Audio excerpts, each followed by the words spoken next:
आज हम एक्टोकार्पस शैवाल के बाह्य लक्षण यानी कायिक संरचना पढ़ने के बाद आज देखेंगे जनन।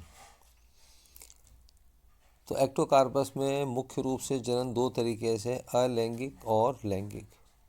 लैंगिक वाले को हम अगले वाले वीडियो में देखेंगे। आज हम पढ़ते हैं कायिक एक्टोकार्पस में अलैंगिक जनन। अलैंगिक जनन द्विकोशाभिक चल बीजाणुओं द्वारा होता है।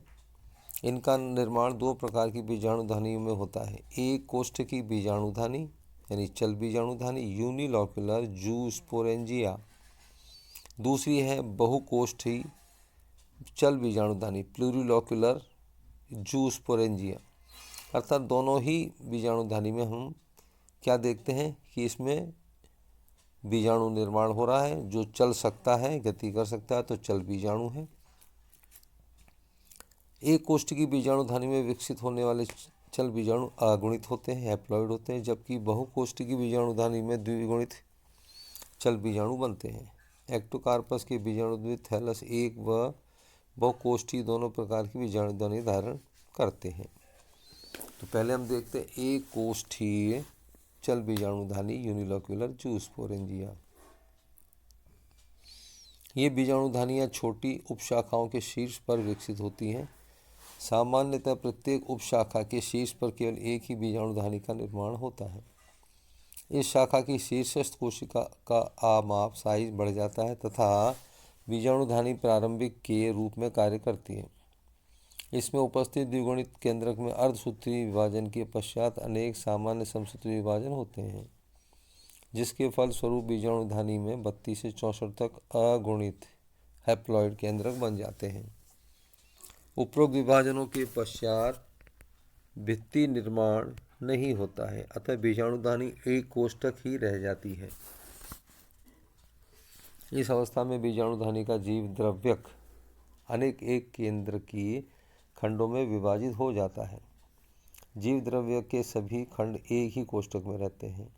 जीव द्रव्यक का प्रत्येक एक केंद्र की खंड एक नाक रूप यानी पायरिफॉर्म द्विकोशाभिक चल बीजाणु में रूपांतरित हो जाता है। प्रत्येक चल बीजाणु में एक द्रक बिंदु तथा एक वर्णकी लवक क्रोमेटोफोर होता है। कशेरुकिकाओं की लंबाई असमान होती है तथा ये बीजाणु की पार्श्व भित्ति पर जुड़े होते हैं। चल बीजाणु का विमोचन बीजाणुधानी के शीर्ष पर उत्पन्न एक छिद्र द्वारा समूह में होता है।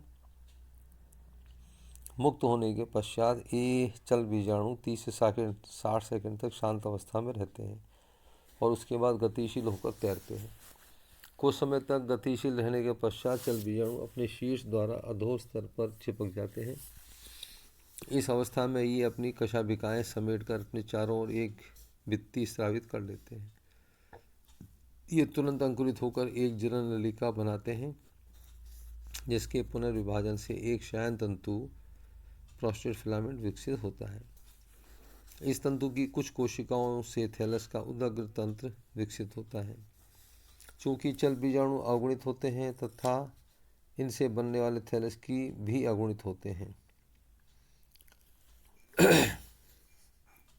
दूसरे प्रकार के बीजाणुधानी बहुकोष्ठीय अथवा उदासीन चल बीजाणुधानी है, प्लूरिलॉक्यूलर और न्यूट्रल जूस्पोरेंजिया। जैसा कि नाम से जाहिर है, पहले वाला एक कोष्ठी की था, ये बहुकोष्ठी है। इन बीजाणुधानी का विकास भी एक कोष्ठी बीजाणुधानियों के समान द्विगुणित पौधे में उपशाखाओं की शीर्षस्थ कोशिका से होता है। दोनों प्रकार की बीजाणुधानियाँ एक अथवा अलग अलग पौधों पर विकसित होती हैं। उपशाखा की शीर्षस्थ कोशिका अपने पूर्व आमाप से कई गुना बड़ी हो जाती है तथा इसमें क्रोमेटोफोर अत्यधिक मात्रा में एकत्र हो जाते हैं। यह कोशिका बीजाणुधानी प्रारंभिक कहलाती है। इस कोशिका के अनेक अनुप्रस्थ विभाजनों से 6 से 12 कोशिकाओं की एक श्रृंखला बन जाती है।